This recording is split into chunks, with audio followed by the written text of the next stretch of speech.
sir, oh. Mukhang nakangay dito, oh. Yo, sir, kamusta yung ano mo, sir? Suspension mo, Tanong hindi siya talagang sumasaldak na gano'n. Solid. Punta na kayo dito kay Motojet. Iyan, oh. Salamat, sir. Salamat.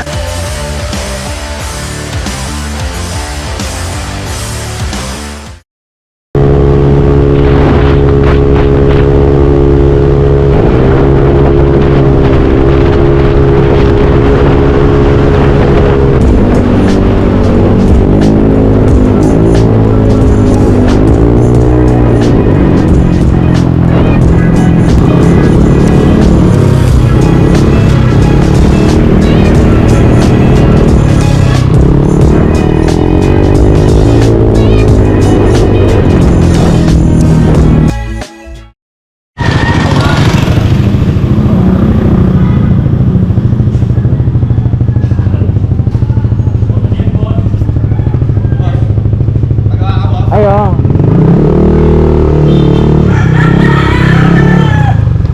Ano problema, sir? Ako yung kausap mo, sir. Yung tiga Laguna? Oo. Bale, anong problema niya, sir? Yung tropa ni, Kerwin? May pasok kasi Hindi nakasama eh. Tama pag inupuan ko. Wala, lubog hindi na. lubog kagad. Tapos ano na yung play, konti na lang oh. Okay, sir. Check ko, sir. Okay. Bali, anong weight mo, sir? 70. 70? 70 lang ako. Oo nga, ayun. Yung Wala na. rebound niya, Wala na. masyado na mabilis.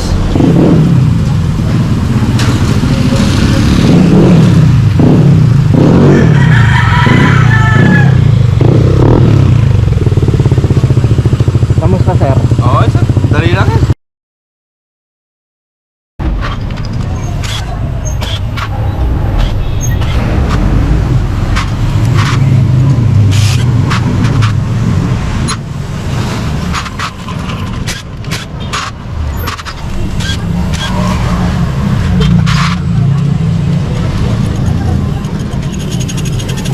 Maruha rin pala si Uzi, no?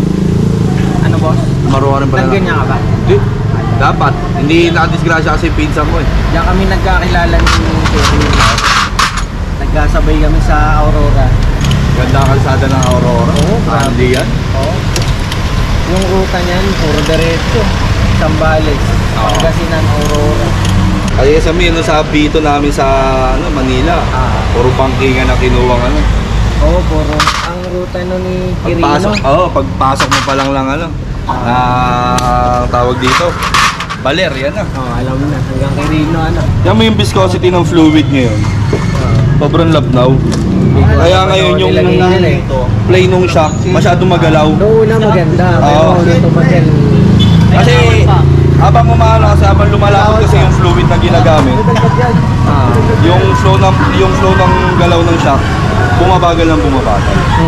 Pero hindi rin pwede kasi yung sobrang lapot. Oo. Ang nangyayari kasi naman doon, once kasi na sobrang lapot, ang nangyayari yung rebound sobrang bagal. Oo. Ang nangyayari naman no, pag dumaan yung gulong mo sa lubak, yung suspension mo, tapos ka na sa lubak, yung suspension mo hindi pa nakaka-recover eh. Oo.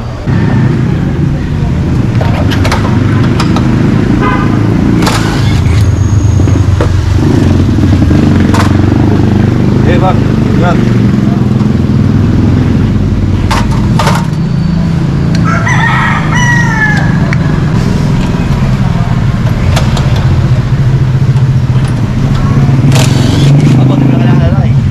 Gawat, kaya na to.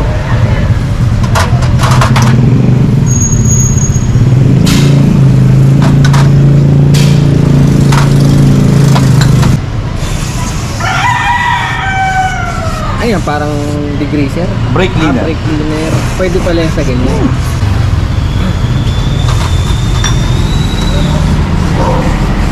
Brake cleaner kasi mabilis makatuyo to. Itong brand na to. Iba kasi yung brand ng brake cleaner na meron tayo. Oo.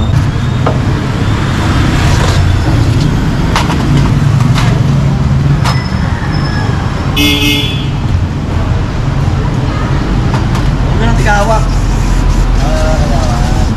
Kaya ka na daw ako nagagawa niya.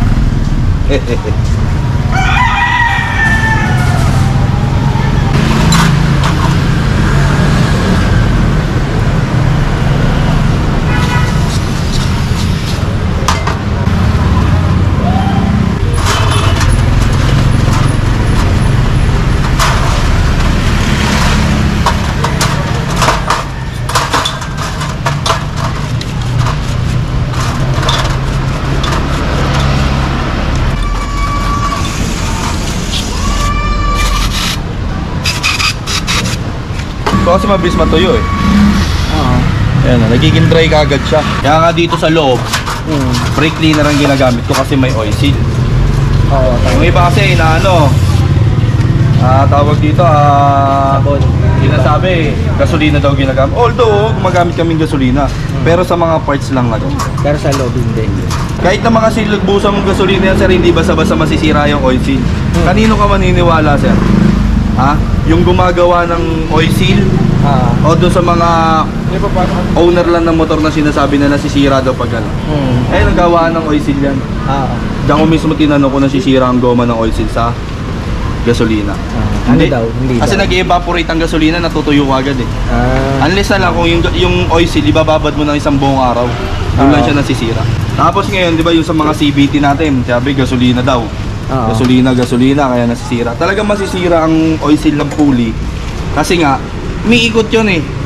Mabilis ang ikot noon, anytime pwede masira yon. Di ba? Noong unang panahon, meron bang mga brake cleaner? Meron ba CVT cleaner? Wala eh. Wala. Anong ginagamit natin? Gasolina, crudo. Bakit nung una hindi nila sinasabing nasisira ang oil seal pag ginasolinahan? Pero nung lumabas na ngayon yung mga CVT cleaner, ngayon sila nagsalita na nasisira yan. Sabay ganun eh. Sabay nagkagano.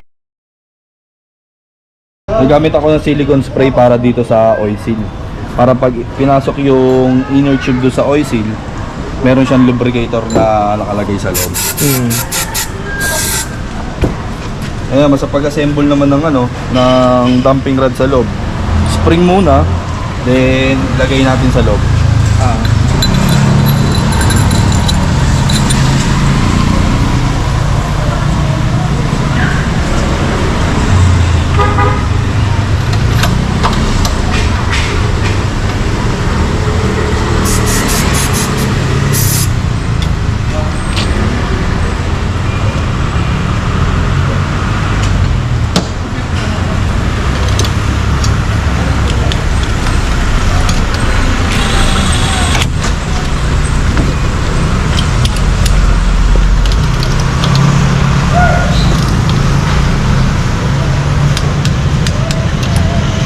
May tamang higpit. May tamang higpit kasi meron siyang copper washer eh.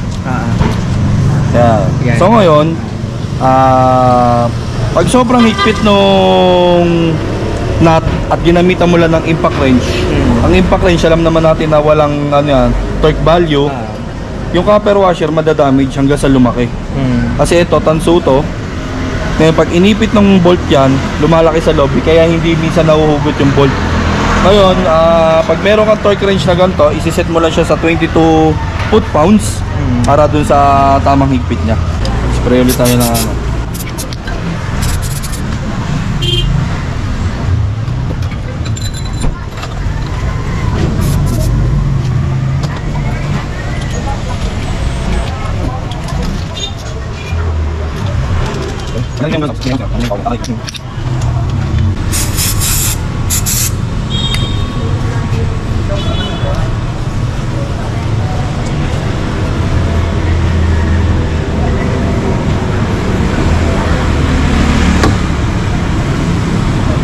Ito yung stock o-ring ng Yamaha. Ito ang ginagamit namin. Yan. Bakit? Mas mataba. Yan. Ito kasi Anong manipis eh. pagkakaiba? Ito kasi performance? oversize.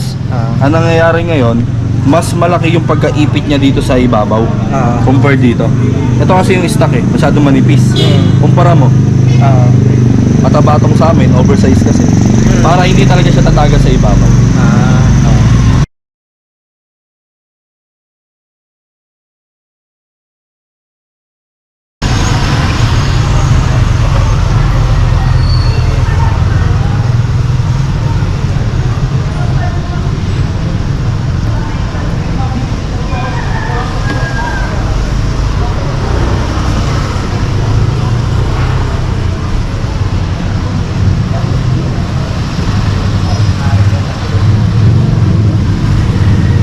Yan, may tamang sukat yan. Yung tamang sukat.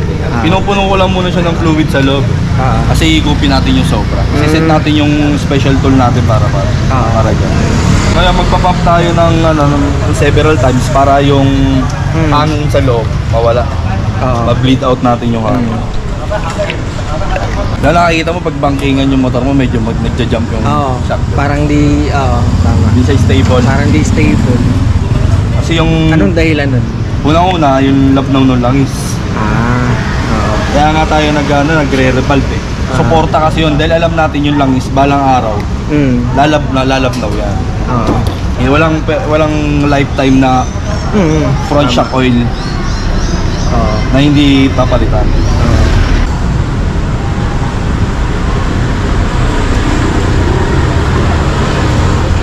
Ano viscosity nan, boss? 20. 20. 20 double. Oo. Kasi kaya hindi ako nag-i-stick sa mga 30, 40 dahil bihira ko siyang gamitin. Oo. Dahil hindi naman nararapat eh. Ano ba kaibahan pag mas mataas? Mas mataas yung viscosity ng fluid, yung motion ng shock bumabagal ng bumabagal. So ganito, for example, ikaw, ang weight mo is 70. 70. Aerox B2, Aerox B1, same lang naman yung suspension. Gamitan kita ng 40W. Sa tingin mo, ano magiging feedback sa iyo? Mas mas malapot yun, Mas no? malapot. Good siya sa mga trail. Yung mga ba, lagi kang bumabanking, di ba? Yung ganon. Sa mga racetrack, ayun ang pinaka-the best. Yung mga ganong viscosity. Ang nangyayari naman sa'yo, pagdating sa'yo, makunat masyado yun. Dahil masyado kang magaan para doon. Unless na lang, kung magli-linear springs ka, pwede kang gumamit ng 20, 30, 40 kung magli-linear springs ka. Pero depende yun sa spring na gamit mo. Kung ano bang specs nun. Di ba? Kung bibili ka lang sa market ng springs, hindi mo alam kung anong specs nun. Kung kaya ka bang buhatin nun, o tama ba yung spring na yun para doon sa weight mo. Ayun ang tinatawag natin tuning. Tama. Diba? Iba kasi ang repack kasi without details yan. Di ba? Yun, ako Patanggal ganun. lang yung lagotok. Although lahat ng langis, kahit engine oil, fork oil na mumurahin, kayang mapawala yung lagotok. Ang problema Tama. naman, yung performance. Kahit anong oil, kahit yung Tixi 65 nung isang brand na sa gasolinahan lang, kayang mawala yun. Kaya tanggalin yun. Kung lagotok lang yung inaano mo, worry mo, kayang tanggalin. Pero paano naman yung comfortability ng suspension mo? Diba? Tapos may level din, no? Level, viscosity yun. Viscosity yun. Kaya kung hindi ako nagle-level 3, Ano pag level 3, ano? level 3 kasi 15W lang yun. Hindi ako nagagana, alam mo yung bakit, sir? Sayang kasi yung ginagawa natin kung naka-stick lang kayo doon. For example, di ba, yung, may level 1 which is ayun yung 10W. Ang 10W kasi ayun na nga yung stock viscosity ng shock mo pag ginilabas mo sa kasa. Yun yung stock. Stock viscosity yun. So nga, pag nagganong ka, para saan pa yung nagpagawa ka, diba? bumasis ka ng 1, 2, 1, 5, 2,000, 2,500. Di ba? Hindi Parang ganun i-enhance din. na natin siya. Di ba? Ayaw kasi namin yung pabalik-balik yung customer. Sabi isang gawaan lang. Babalik ka, gusto ko pag tumagas na yung suspension mo. O kaya magpaparitune ka na. Ito naman sir, ang guarantee naman namin kasi talaga. Hindi babalik sa lagotok yung suspension eh. Yung shock mo after namin magawa, basta hindi tatagas. Within 6 months may warranty tayo. Kung lumagotok sa loob ng 6 months, wala kang babayaran, i-tune namin yun. I-tune ulit namin. Ayun naman kasi ang ano namin sa tawag dito, sa mga client namin. Pero pag tumagas yung suspension mo sa oil seal, hindi siya covered ng warranty. Bakit kamo? Kasi hindi kami yung nag-install. Pero kung kami ang nag-install, may warranty ako dyan ng 1 month. Kasi kami nag-install. Pero hindi na pwede madagdagan pa. Kasi ang oil seal kasi anytime pwede bumigay. Pero inter parts kasi siya, kaya hindi natin maano kung hanggang kailan ang buwan. Ito, hindi natin, siyempre biluksan, pwede tumagas o hindi. Di ba? Paano mo malalaman pag tipong pwede mo na iparitune ulit? Every 10,000 kilometers. Okay. So, pwedeng mga 1 taon yun? So, 1 year. Kasi yung iba kasi lagotok lang ang gusto tanggalin.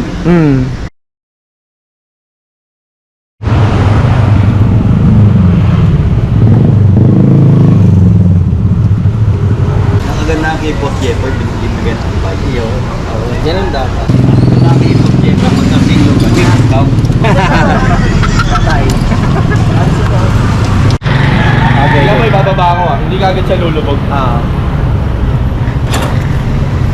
Di ba? Kasi yung fluid sa loob, hindi agad nauubos, mababa. Tapos yung rebound. Noong una kasi, pumipitik kayo, binipitik kagad yung ano mo eh, yung motor mo pabalik eh. Ito ngayon, di ba? May delay siya. Oo. Di ba? Kasi dahil yung sa revolving tsaka sa fluid. Basta tandaan, habang lumalapot yung fluid na ginagamit sa suspension, yung damping and rebound, bumabagal ng bumabagal. Pag malabnaw naman na lang isang ginamit mo sa suspension mo, masyadong mabilis yung paggalaw. Oo. Sige.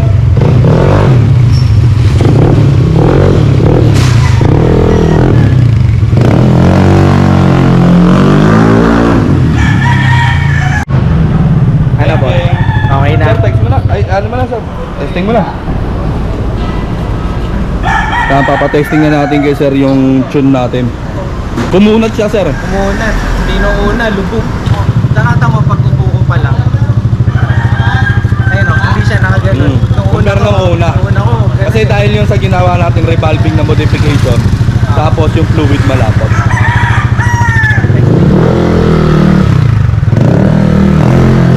From Laguna pa yan si sir. Nagtiwala sa atin kahit wala tayong physical shop. Tulong tayo. Bangketa. Pero garantisado naman na talagang ibibigay namin yung best namin sa suspension. Tiwala lang dito. Tiwala, puso. Hindi pera usapan dito. Ang usapan dito is kung paano kami makapagservisyo ng maayos para sa inyo.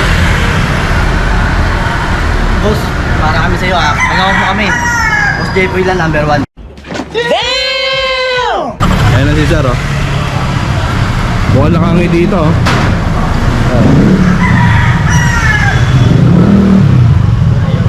Yan sir, kamusta yung ano mo sir? Suspension Ganda mo nung ngayon? play. Parang hindi siya talagang sumasaldak na gano'n. Parang kunwari, nalubak ka. Tinatapon na ganyan. Yun. Tapos hindi mo ramdam talaga yung sobrang lambot. Ganun. Solid. Punta na kayo dito kay MotoJet. Yan, oh. Salamat sir, salamat.